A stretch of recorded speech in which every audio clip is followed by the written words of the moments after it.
Okay, so our special guest speaker is Dr. Farid Abdel-Nour. Farid earned his PhD in political science from Rutgers University.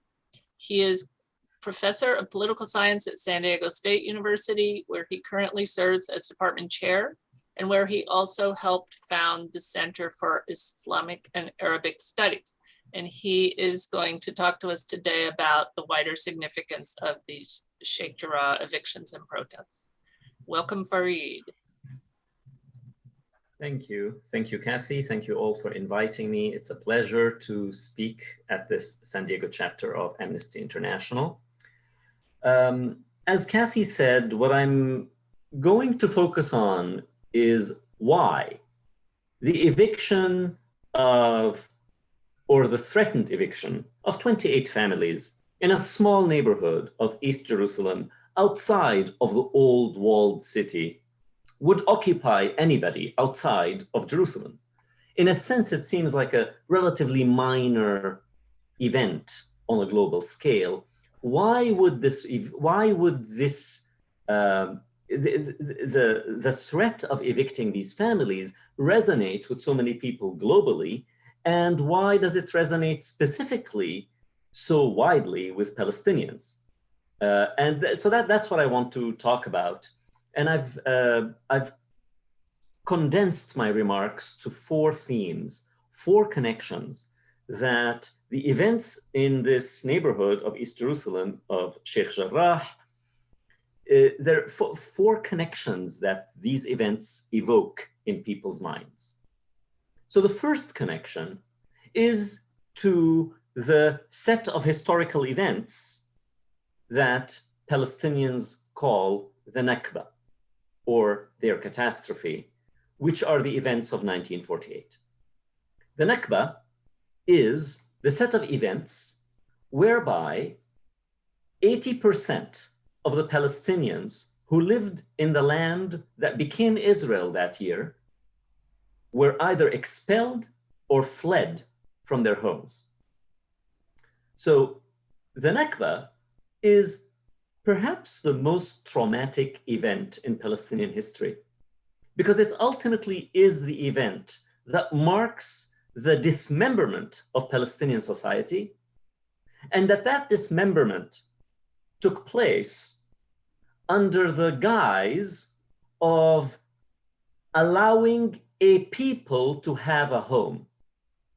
In other words, somehow for a people to have a home, for the Jewish people to have a state, it seemed that it was necessary to destroy Palestinian society. And Palestinians experienced that trauma and really still live it and live its repercussions today. In the year 1948, well, it's actually a long 48, so it's from late 1947 through very early 1949, approximately 750,000 Palestinians were expelled or lost their homes under some pretty horrific circumstances. And as a result, all these people who were displaced became refugees. And these refugees have not been allowed to go back to their homes and have not been able to claim their property.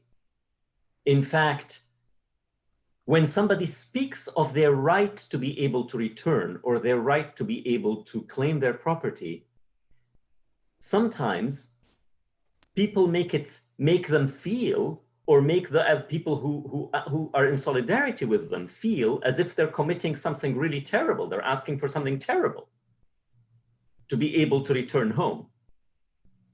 So what's going on with the threatened and already taken place and the continuing to be threatened evictions, in the evictions that have taken place and the evictions that are threatened to take place in Sheikh Jarrah, is that they immediately evoke the sense of displacement, the sense of Palestinians having to get out of the way, that Palestinians are an obstacle in the lives of other people, and that they need to be removed. They need to be somehow made to disappear.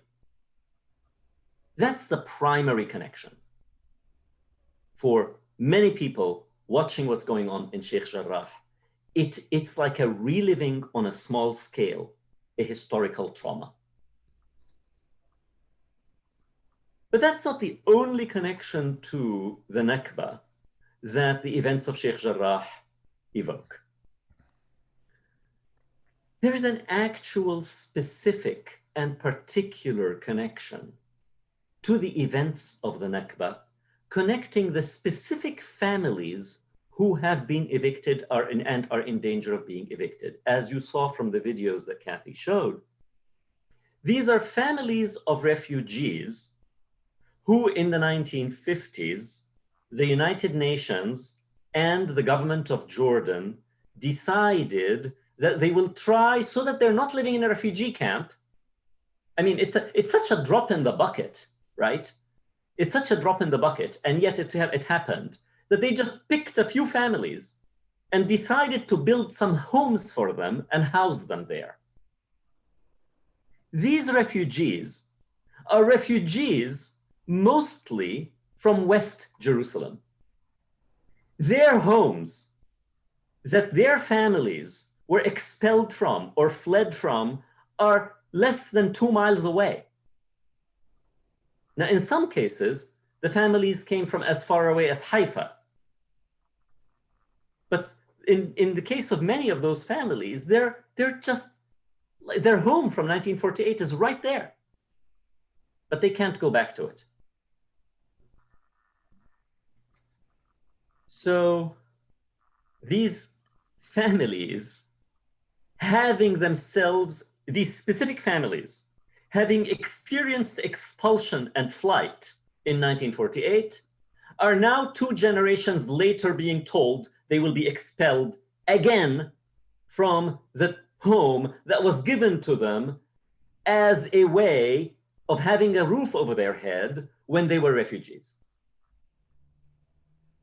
So there is a way in which the Nakba, again, is directly connected to these specific families. So on the one hand, there is the symbolic connection to the Nakba, the very idea of Palestinians being made to disappear in general. But secondarily, there is a very specific connection for these families who are being made to get out of the way one more time. That's the connection to the Nakba. Actually, by itself, I think, that accounts for quite a bit of why people are interested in what's going on in Sheikh Jarrah and why it moves so many people. I'd like to, now that was my first theme. Now I'd like to move to 3 other themes that also explain why people are interested in this.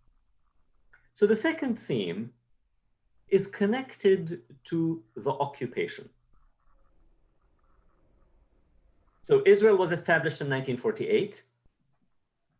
And in 1967, Israel occupied East Jerusalem, the West Bank, the Gaza Strip, the Golan Heights, and the Sinai Peninsula. During the 1967 war, Israel more than doubled its size, and part of what it occupied was this neighborhood of East Jerusalem. This occupation is regarded by international law as illegal. This is considered to be an acquisition of territory by force, and the acquisition of territory by force is illegal under international law. So this illegal occupation that has been ongoing from 1967. So we've just finished the 54th year of occupation.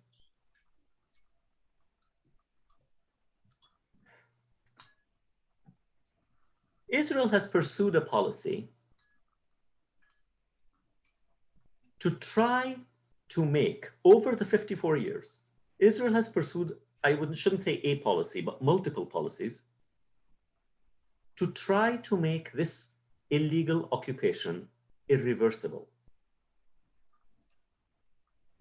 One of the ways in which Israel has tried to make this occupation irreversible was to engage in a policy of settling Israeli Jews, Jewish Israelis, into the occupied territories, including East Jerusalem.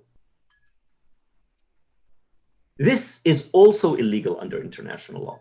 As an occupying power, Israel does not have the right and is forbidden from moving its own population onto occupied territory. Nonetheless, Israel has, over the last 54 years, moved hundreds of thousands of Jewish Israelis to the occupied territories, including East Jerusalem.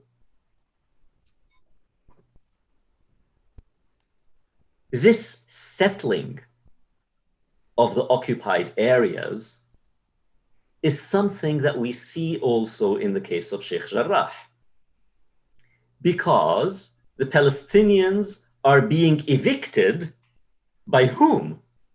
It's by a group of Israeli Jewish settlers who want to be able to live there. So Sheikh Jarrah also evokes what the occupation has been, what it is doing, and what is a pattern of behavior of the state of Israel around the occupation.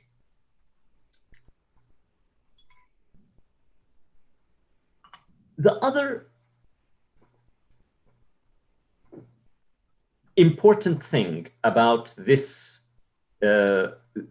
particular move of bringing settlers to settle in the Palestinian occupied territories is also something that we see exemplified in the case of Sheikh Jarrah, which is the use of law as an instrument or as a tool for violating international law. So Israel has now devised a very elaborate legal structure, laws of the state of Israel, that when implemented serve to undermine and violate international law. And that's what we have here. That's another reason why what's going on in Sheikh Jarrah captures people's imagination. Because we see on display the use of the laws of the state to undermine human rights and to undermine what is guaranteed by international law. The laws of the state are what allow people to come and knock on somebody's door and forcefully evict them from their home in Sheikh Jarrah. So far, I have suggested that two connections make the events of Sheikh Jarrah particularly poignant. One connection is to the Nakba. The other connection is to the occupation regime that Israel has established over 54 years and how that regime functions through the use of law as a tool to violate rights and to undermine international law.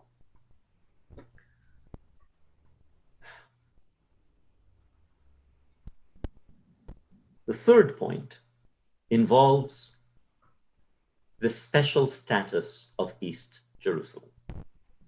So there is a third way in which what's going on in Sheikh Jarrah draws people's imagination, because it also illustrates and highlights how under this occupation regime, East Jerusalem gained a very special status. The difference between the West Bank and East Jerusalem is that in 1967, when Israel occupied both, Jerusalem was the center of cultural, economic, social life in the West Bank. Jerusalem is the heart of the West Bank. The roads, how do you get from Bethlehem to Ramallah? You go through Jerusalem. Jerusalem is at the heart of the West Bank. Yet, When Israel occupied it in 1967, it severed East Jerusalem from the rest of the West Bank.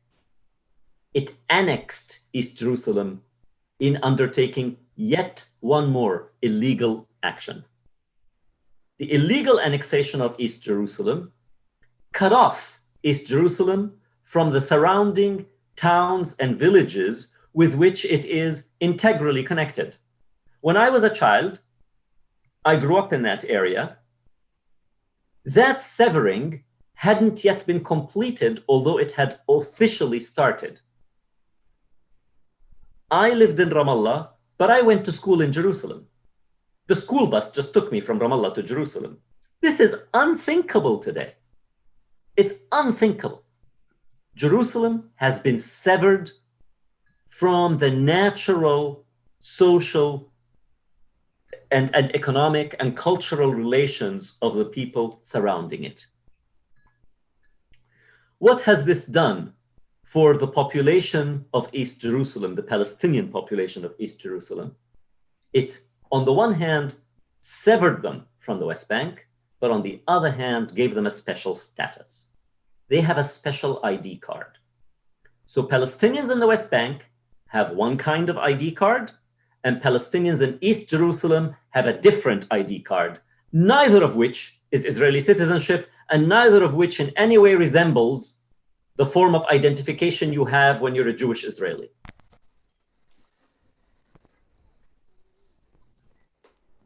The ID card of somebody, a Palestinian from East Jerusalem, gives them quite a few rights and privileges over somebody who holds a West Bank ID card.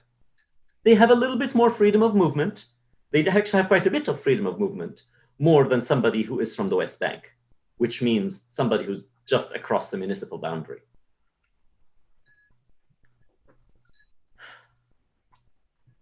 But because Israel has annexed Jerusalem, it also, again, does not want that many Palestinians in it. The municipality of Jerusalem and the state of Israel have made it abundantly clear that they never want Palestinians to ever achieve more than being 40% of the population of the city of Jerusalem. Originally, they wanted that limit to be 30%, but they recognized that it was going to be impossible to keep it at 30%, so they said they'll keep it at 40%. What does it mean to say the Palestinian population of the city of Jerusalem can never be allowed to reach more than 40%? This has consequences when you have a policy like that. The consequence of it is that Israel engages in a number of tactics, and the city of Jerusalem and the state engage in a number of tactics that are designed to make it harder for Palestinians to stay in Jerusalem, designed to encourage them to leave. One of those legal ways of doing that is to require the residents of Jerusalem to regularly demonstrate that Jerusalem is their center of life. This only applies to Palestinian residents in East Jerusalem. It does not apply if you are Jewish. If you are Jewish and live in Jerusalem, you never have to demonstrate why you should continue to live in Jerusalem. If you're a Palestinian and live in Jerusalem, periodically you have to demonstrate that Jerusalem remains your center of life. In other words, your status as a resident of Jerusalem is revocable. It is contingent on the state renewing it for you. And it doesn't matter if you were born in Jerusalem, your parents were born in Jerusalem, your great-grandparents were born in Jerusalem, that's irrelevant. It's only your ethnicity that determines whether you must prove that Jerusalem is the center of your life, lest, if it's not, your Jerusalem ID card be revoked.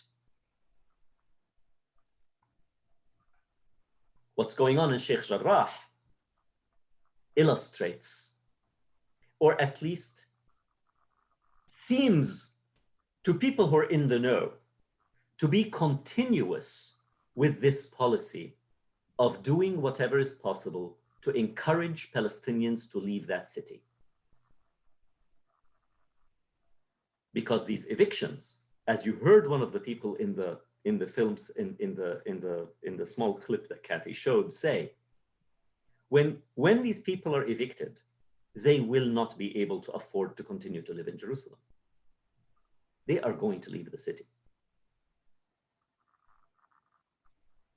So it seems what's going on in Sheikh Jarrah, I'm not saying that that's the intention of the state. I don't know about the intentions of the state. I'm telling you how things look to somebody who understands what's going on and how things look, at least especially to Palestinians and to people who are in solidarity with them.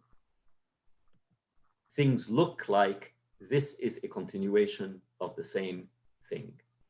Yet one more way to pressure the Palestinian residents of Jerusalem to leave the city, and this way to ensure that Jerusalem will never have more than 40% of its population be Palestinian. So these were the first 3 points. These were the first 3 connections I wanted to make. The first one was with the Nakba, the second one was with the regime of occupation, and the third one had to do with the special status of Jerusalem and the special status of the Palestinian residents of Jerusalem and the danger that they're always under. By the way, that legal arrangement that they live under makes it particularly challenging for Palestinians living in Jerusalem to study abroad or to study outside of the city or to ever take a job abroad for a period of time. Or if you have a job opportunity, let's say, somebody says, come for a few years to New York, come for a few years to San Diego. If you're a Jerusalem resident, your choice is, well, if I take that opportunity, I'm actually risking losing my status as a resident of Jerusalem. I will never be able to live in that city again.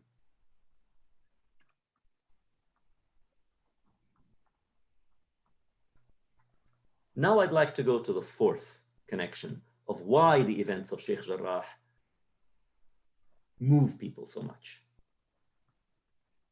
And this last point is, I think, probably the most important one for this group, because it illustrates the ethnic discrimination on which the legal system in Israel is built.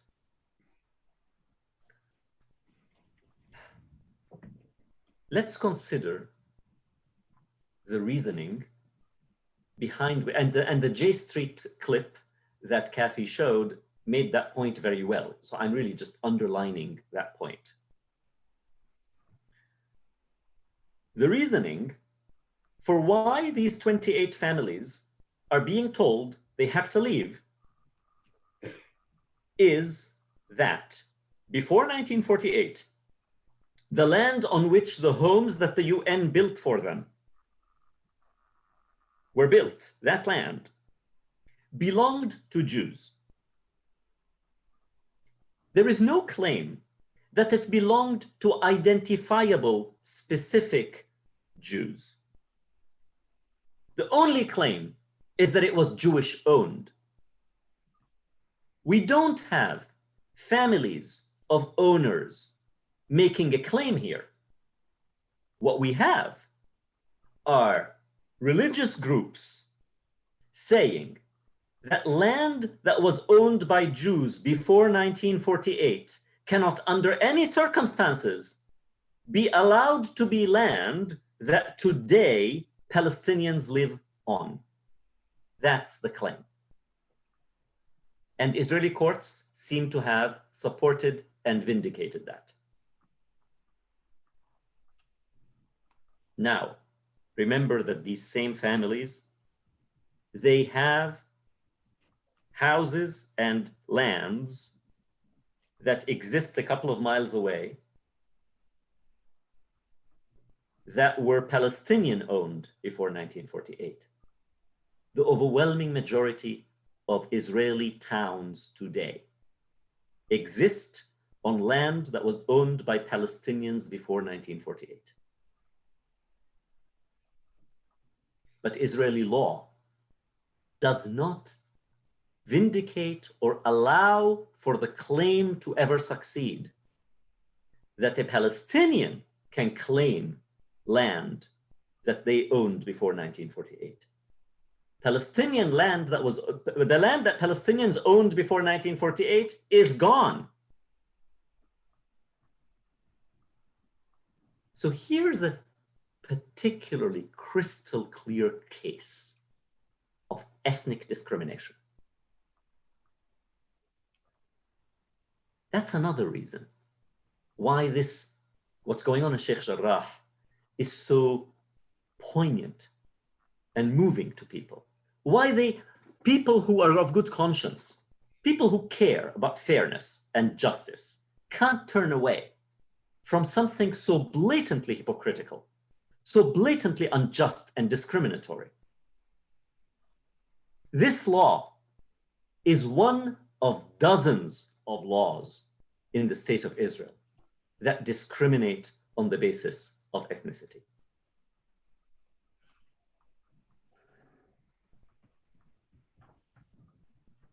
Which is why Amnesty, in its recent report on Israel, is very concerned about systematic discrimination in Israel. It's why the Israeli human rights organization, B'Tselem, issued a report saying that the system in Israel is a system of apartheid. And why Human Rights Watch, in its April 27th, 2021 report, offers a legal analysis that says that Israel is guilty of two crimes against humanity: the crime of apartheid and the crime of persecution. These are the reasons that the events of Sheikh Jarrah have such an outsized effect. If this were simply a real estate dispute, nobody would care about it. I can assure you, I, for one, wouldn't care about it.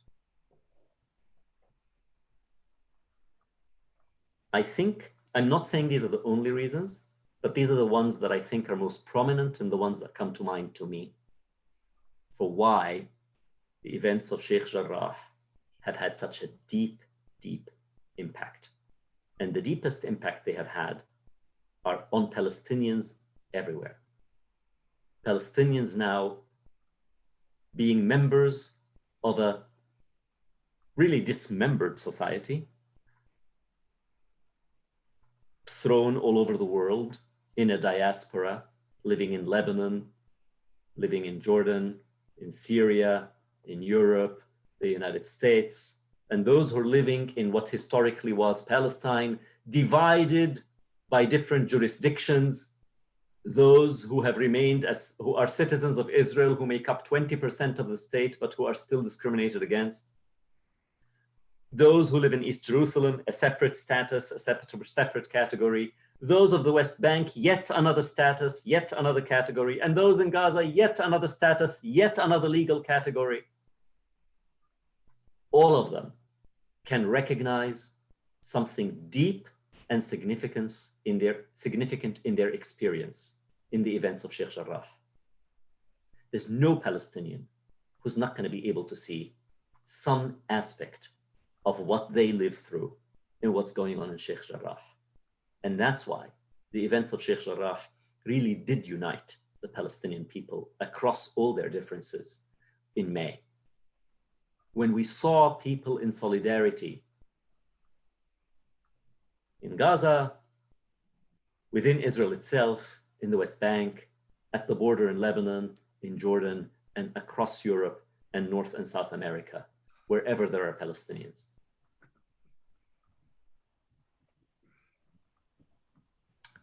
This is what I have prepared. I'm happy to talk more, hear from you, etc. Thank you. Thanks, Farid.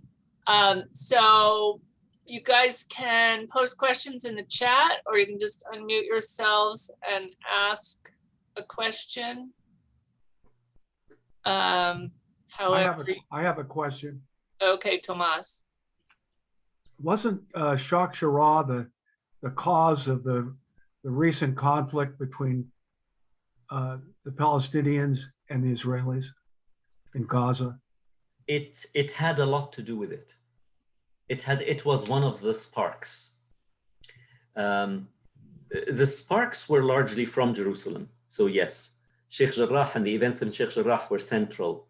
But there were also some events that took place in the holy sites inside the walled city, in the Al-Aqsa Mosque, that were considered. It was the beginning of Ramadan, and there were a number of provocative, at least Palestinians perceived as provocative moves by the Israeli police at the time, that also caused the people at the holy sites to be very upset. And then the Israelis, then there was an incursion into the holy site, an Israeli incursion into the holy site. All that worked together, but Sheikh Jarrah was certainly part of that picture. Yes.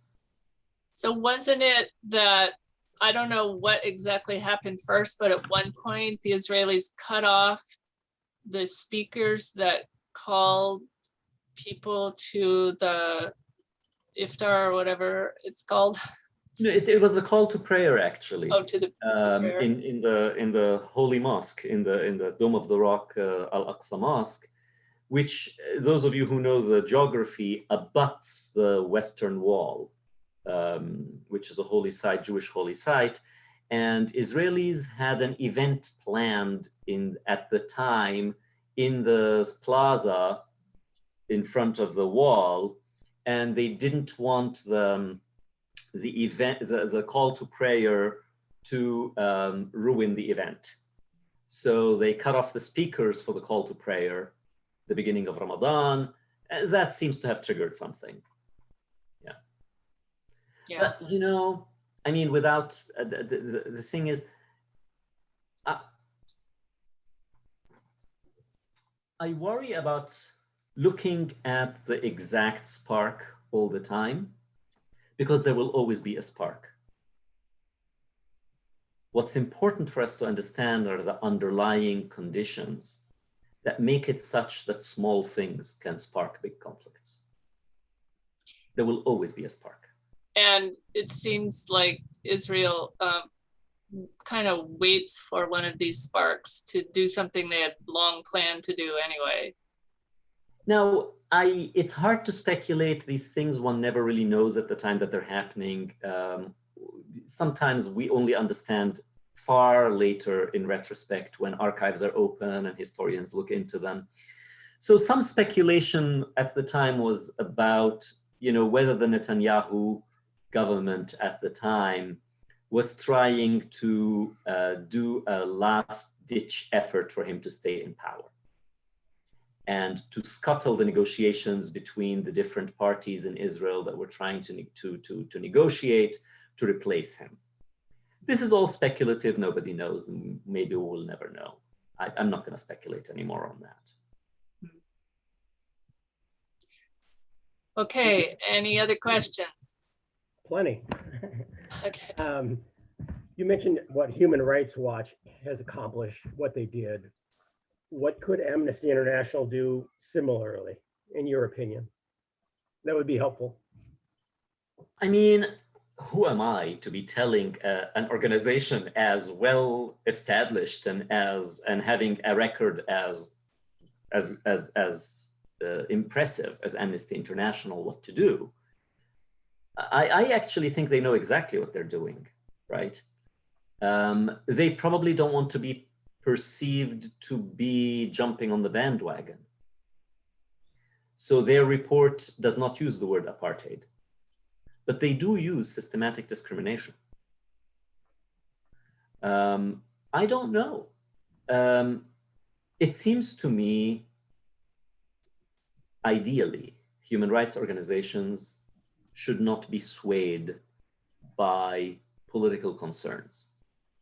They should be focused on simple, they should be able to look at where is a violation of human rights, who's doing the violating, whose rights are being violated, and to call it as it is. And if it has an ugly name, then you use the ugly name. But I also don't want to, I think, Tony, I think if I'm reading between the lines of your question is, should they be using the word apartheid? And I'm not that invested in whether people use the word apartheid or not. I'm more invested that people call the crime, that people understand what the violation is, and that it's unjust. So one of the worries sometimes people have, and I have that worry too, is that, and maybe that's something that Amnesty is worried about by not using the word apartheid, is you start to worry about people telling you, well, is it really exactly like South Africa? It's not precisely. And then you get into a complete distraction about the differences between these two cases, as if anybody's claiming that this is an identical case. There are no identical cases. And which is why Human Rights Watch goes out of its way to say, we are not making the case that this is exactly like apartheid South Africa. We're not looking at a historical case. We're looking at the crime of apartheid as defined by international law, and as defined by international law, they offer the definition, and they say what we see is that what's going on here matches that definition. We're not interested in just insisting that it must be the same thing as was the case in South Africa. So again, going back to the beginning, it's not for me to be telling Amnesty what it's doing, what to do.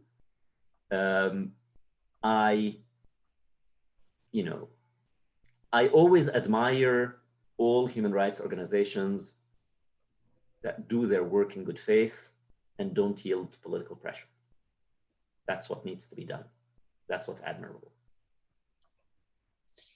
Yeah, Amnesty has long tried to be strictly nonpartisan and strictly non-political, so that, the idea is that then countries will take them more seriously, governments will take them more seriously if they didn't use these political partisan arguments. I don't know if that's true or not, if it helps at all, but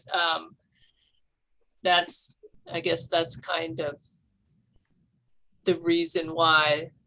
But, so instead of using the word murder, they'll use unlawful killing or something. So they do go out of their way. Extrajudicial execution is what we. Well, you'll see in this one petition that they use the word unlawful killing, which, I don't know. Yeah, well, I don't know. It seems like it's splitting hairs, but. But I'd just like to underline what Farid has said, because this is an important part of Amnesty's approach. Regardless, one can criticize it, and people do. Another example is the word genocide. We have a treaty against genocide, and genocide is defined in that treaty. And right now in China, a lot of people, including the US Congress and others, are using the word genocide, but Amnesty does not. Okay. And the reason you said, how is that going to, as long as we point the finger at what's going on and the people who are doing it, using the word, it seems to me, is kind of beside the point. Yeah. In any case, that's a policy. Okay. Any other questions? Great. With the new leaders for both Israel and United States, you see any reason for optimism? Not much. The new Israeli government is headed by somebody who is very troubling and has a very troubling right-wing record. So no, I don't think there is much to be optimistic about from the new Israeli government. Although, again, one doesn't want to be engaged in the business of predicting the future. Hopefully it will turn out that I'm wrong. In the case of the Biden administration, sure, if you measure optimism by it's better than the Trump administration, sure. But that's a very low bar. I mean, look at what the Trump administration did. The Trump administration went against decades of US policy, of ensuring not to have a US embassy in Jerusalem, right? And having the US embassy be in Tel Aviv. That's been consistent US policy. Trump administration goes against that and opens the embassy in Jerusalem, essentially saying that the United States is sort of on board with Israel's behavior in the city of Jerusalem and around the occupation. The Biden administration hasn't reversed that. But I think it might not have taken the initiative. But now that the initiative has been taken, it's not reversed it. Now, on a symbolic level, there is some improvement that we can see. So for example, the United Nations Relief and Works Agency, UNRWA, which is the UN agency that built the homes in Sheikh Jarrah, you know, the Trump administration had cut US aid to that UN organization.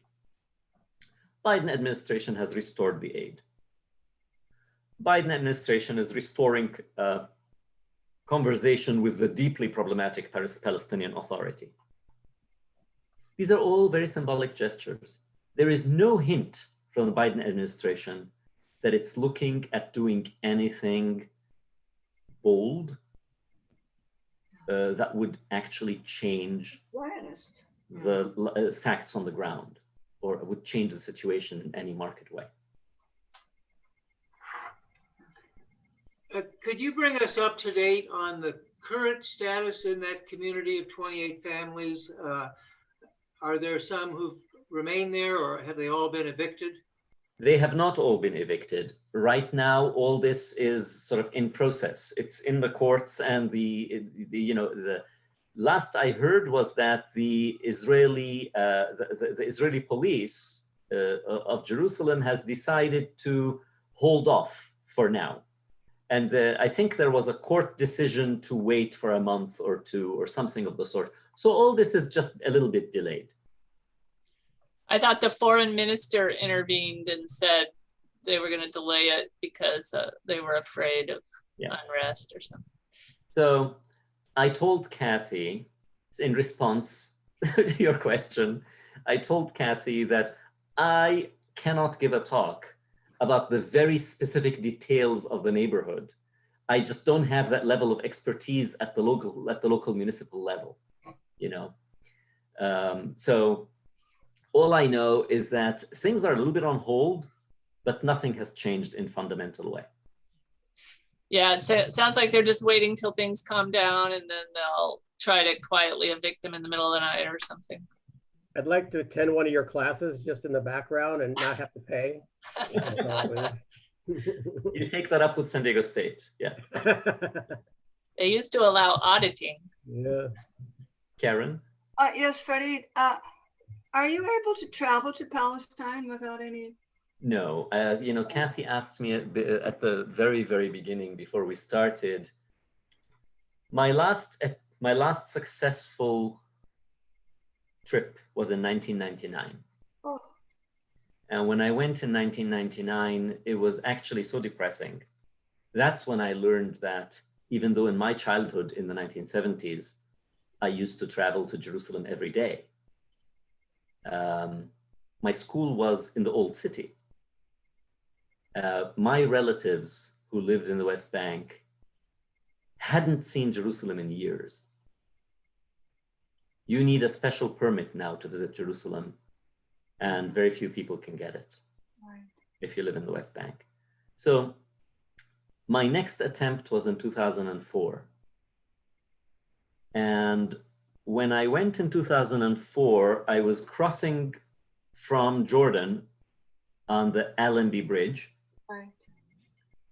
And I was held at the border crossing by the Israeli military police, border police, for 7 hours. And then they put me on a bus and sent me back to Jordan, and they said I couldn't go in. They did not give me an explanation. I said I'm an American citizen, and at that time I had been an American citizen for about 20 years. The answer to me was, in Israel, you're not an American citizen. Yeah, if you were born anywhere in Israel, Palestine, they consider you Palestinian. They didn't say that to me. They just said, Well, that's "Here just what I've heard. in Israel, you are not an American citizen." Right. Are there any other topics that you teach that you have such passion for, the same passion for? This is not the topic that I normally teach, by the way. I don't teach classes on, I haven't taught classes in Middle East politics for a few years now. I tend to teach classes in political thought, political theory. They're more abstract, but they're also exciting in their own way. Because sometimes one has to, we have to be able to think critically about the political vocabulary we use, what it means, what functions it performs. Even in an abstract way, it helps us understand the concrete cases. Thank you. Tony, whoops, sorry. Tony, I'm going to post a link in the chat to another talk that Farid gave recently for another group I'm in on the Nakba and why it's important to remember the Nakba. And he was every bit as passionate in that talk. So I recorded it, and here it is. I just put it in the chat. So I would recommend, if you want to understand more about the Nakba, to view that video. Okay, other question. Oh, so what was I going to ask you? Oh, so you said when you were a child and you were able to go to Jerusalem, that was like after the occupation, but before Oslo, because Oslo changed everything, right? It's not only before Oslo, it's long before the settlement projects became more accelerated. So this is in the 1970s. The settlements, there was an acceleration of settlements in the late 1970s. And that restricted and closed the lives of people in the West Bank. I mean, that's another talk, actually. If one really wants to think about life under the Israeli occupation outside of the city of East Jerusalem, that's its own, because Palestinians living in the West Bank have challenges that those living in East Jerusalem don't experience. Have you seen The Present? Yes, I think it's a very moving short film, and it's filmed in an actual checkpoint. Yeah. It's a real checkpoint. Yeah, my UU group was trying to screen that at some point in the near future. It's only like 20 minutes long. It's a short film on It's on Netflix, by the way. It's on Netflix right now. I think that's the only way you can view it now, but we got permission from the filmmaker. So it's only 20 minutes, but it was nominated for Academy Award, and it shows the difficulties that these checkpoints pose for Palestinians. So I guess I haven't seen it because I don't have Netflix, but I hope to see it soon. Anyway, people just rave about it. A resident of East Jerusalem, for example, just to give more context, in a sense that there is a privilege to being a resident of East Jerusalem. A resident of East Jerusalem can skip that checkpoint. Their license plate would be a different color, and their ID card is different and a different color, and that would probably give them access to skipping all this. I know your group has, I was going to say, I know your group has some business to conduct afterwards, so I don't want to hog all the time. Well, we always do online actions. So I'm actually putting up a link right now in the chat. Amnesty has an action you can do. It's a letter to Secretary of State Blinken to ask him to hold Israel accountable for its actions. And so you can see the link now. And all you have to do is put your name and your first name, last name, and email, and then they'll send it to Tony Blinken. And then I'm gonna go ahead and put up the other one. And then if anyone has any final questions, go ahead. Farid, I know other Palestinians in San Diego who have had similar experience of trying to get into Palestine, to where they were born, and being refused. And I'm often wondered why there has not been more organization by these Palestinian Americans, including yourself, to lobby the Secretary of State, the senators, to collectively get Israel. I mean, you are American citizens. George and I can travel, easily to Palestine, and you born there can't. Certainly as Americans, this has to be addressed. And I don't know of any organized effort to address that injustice. I think part of why this is maybe complicated is that it's not consistent. In other words, it's not true that every Palestinian can't go. Palestinian Americans go all the time. I don't know why I was picked out. Oh. And because you're a professor and you've published and you're known. And others I know have been turned around who are not, who are Palestinian Americans from my, Palestine Children's Relief Fund, who've been turned around. No reason given, of course. Yeah, it's not consistent. The ADC, I think, did take this up in the past, but they didn't get very far. Now, I admit that I personally have not made much effort other than, I have not. There's just only so much that you can put your energy into. I understand. And, but maybe you're right. Maybe it's time to, maybe this is the right administration that might be receptive to something like this, because it would at least be a symbolic gesture that they might go for. It's a good point. It wasn't on my radar screen. I just kind of was, how I was thinking about it was that one day I will just go and see if they turn me back, because they may not. I don't know if I went today that I would be turned back. I see. And did anybody ever give you advice on what might have been the reason that they turned you back? You never. I think the reason ultimately is that I lived there. Oh. I lived there at some point. And they're afraid that you'll seek rights or residency. But I thought the Israeli government doesn't particularly care if Palestinians gain rights in the areas that are controlled by the Palestinian Authority. That's all I would be able to claim rights to anyway. So I'm not going to speculate. Nobody gave me a reason. Well, I mean, they want to reduce the number of Palestinians in the West Bank too, right? Because they intend to keep the whole thing. I think in my case, and maybe in the case of some other Palestinian Americans, because one of the other people who was sent back with me was a school teacher, I think it's people who can bear witness, who would be credible witnesses.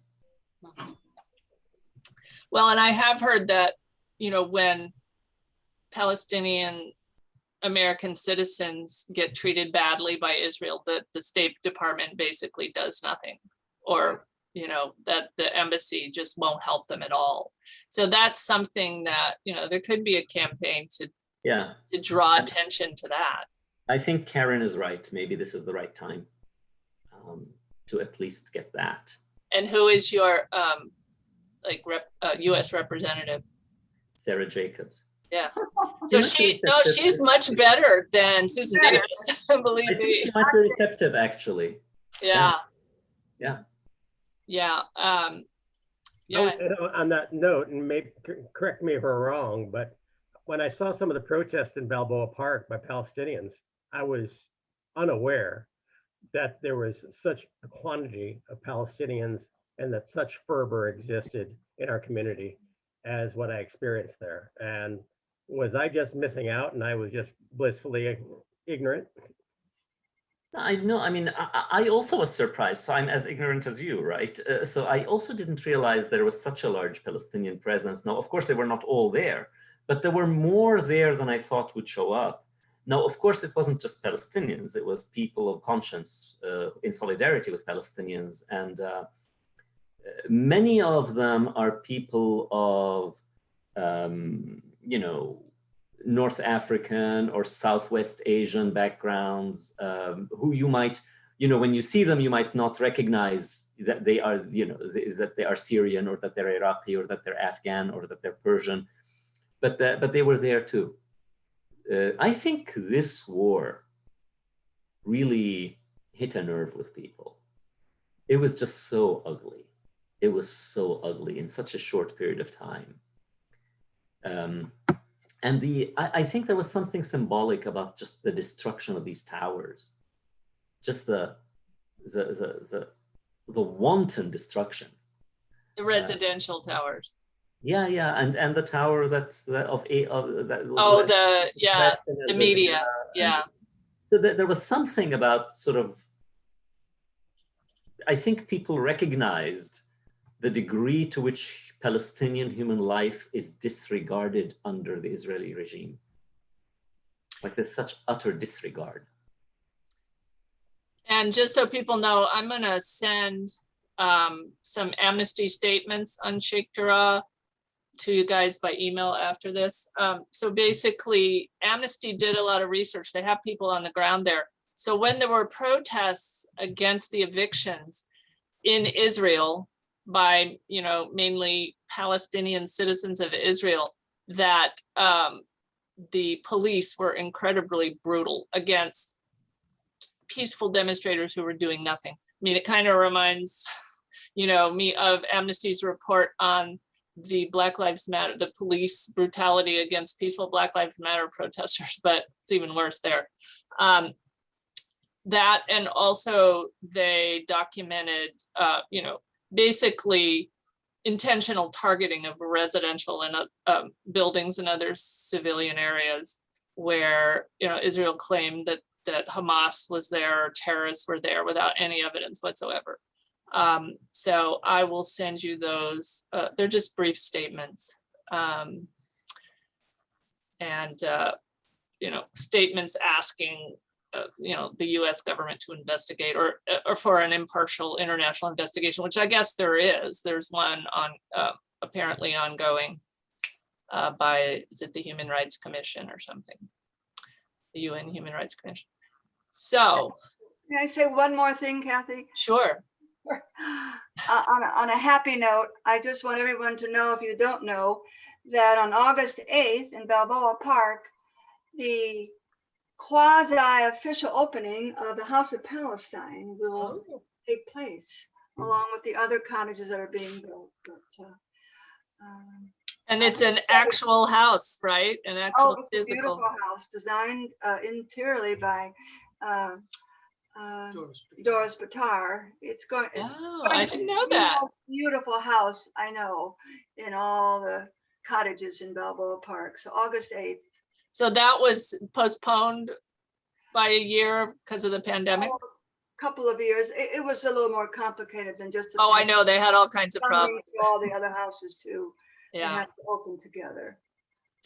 So it occurs to me that, you know, maybe this is something, I don't know about Amnesty but maybe my other UU group can take up this cause of the way Israel treats Palestinian American citizens. See if we can make some waves. Great. That would be great. We'll have to think about that. But it does seem like the time is kind of right for that. People would be surprised to know that. I'll help you with that, Kathy. Okay, thanks, Karen. All right, any last questions for Farid? We're almost at our 90-minute time here. Any other questions? Yeah, so I'll send you these actions if you didn't have a chance to do them. And the first one is an amnesty one. The second one is from CARE, which is the Council on American Islamic Relations, I believe. And that one, if you type in your address, it will figure out who your senators and representatives are, and also send a letter to them as well as to President Biden and again Tony Blinken. It's a little different aspect or a little different ask than the amnesty one. So, but I will send those to folks if they didn't have a chance. And you know, you can download the chat if you want to save links. If you click on mine, if you look under underneath the chat, there's like the three little dots. If you click that, there's a save chat option. So anyway, I never knew that. what's that? I never knew that. Yeah, you can give it a try. Mhm. Before I end the meeting, you got to do it before I end the meeting. In fact, I'm going to do that because I've never done it. I don't know where it puts it. Oh, it says show in folder. What folder? It's under the Zoom folder, which is, oh, where is it?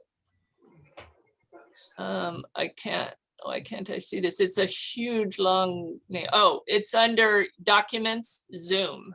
That's where I put mine, but it's probably a setting you can change. So, okay, well, I Thank guess. you very much, Farid. Yes, thank you, Farid.